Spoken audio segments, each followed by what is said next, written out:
Ni mwendo wa private jet kama ilivyo kawaida ya mtu mzima Nasibu Abdul, na mzungumzia Diamond Platnumz ambaye kila sehemu na show zote ambazo zinafanyika ndani ya nchi na nje ya mipaka ya Tanzania bana, huwa anatumia private jet. Huo ndo utaratibu wake ambao yeye binafsi amejiwekea. Sasa hapo alikuwa katika uwanja wa ndege bana, alikuwa na fly zake mpaka Singida kwa ajili ya sikukuu ya Mei Mosi ambayo inafanyikia kitaifa mkoani Singida, na mgeni rasmi bana atakuwepo pale Rais wa Jamhuri ya Muungano wa Tanzania, na mzungumzia Dr. Samia Suluhu Hassan, ambapo tunafahamu maonyesho haya kuna wasanii wengi zaidi ambao watahudhuria pale kwa ajili ya kuweza kutoa burudani au kuonyesha burudani.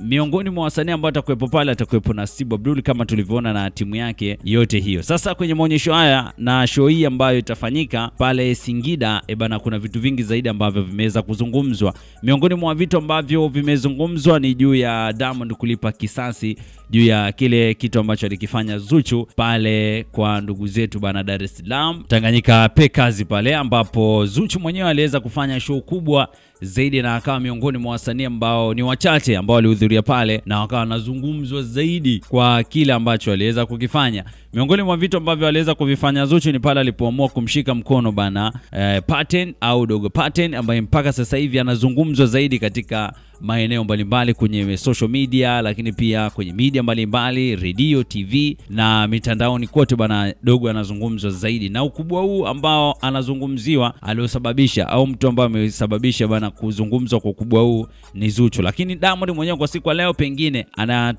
anatazamwa zaidi kama mtu ambaye anaweza kalipa kisasi kwa kuonyesha show kubwa, performance kubwa, kwa sababu msanii wake ambaye anamsimamia, tena msanii mdogo kutoka kwenye lebo yake, alifanya makubwa zaidi pale Tanganyika Packers. Watu walimkubali, yeye mwenyewe aliappreciate kile ambacho aliweza kukifanya. Kwa hiyo kwa siku leo tutegemee burudani kubwa na nzuri zaidi kutoka kwa Diamond, kwa sababu atakuwa anafanya kwa uwezo wake na nguvu zake zote. Of course tumemzoea Diamond ni miongoni mwa wasanii ambao wanafanya show kubwa, na sasa hivi ana show nyingi zaidi kimataifa ambazo bado hajazifanya, na mwezi huu wa 5 mwanzoni kabisa kama kwenye tarehe 5 hivi anaenda zake London na kwenda kufanya show yake. So tutarajia hapa katikati kukawa na mambo mengi makubwa na mazuri, lakini kubwa zaidi tulitazama show ya siku leo pale Singida, ambapo Diamond atakuwa ni headliner, na tunafahamu mambo yake ambayo anafanya. Show zote za mikoani tumetazama Wasa Festival, lakini tuliona alichokifanya Dodoma. Kwa hiyo sio ajabu hata leo akafanya more than kile ambacho alikifanya kwenye show zile ambazo ziliweza kufanyika Dodoma, kwa sababu tunafahamu anatazamwa na watu wengi, lakini pia rais mwenyewe atakuwepo pale, Rais wa Jamhuri ya Muungano wa Tanzania.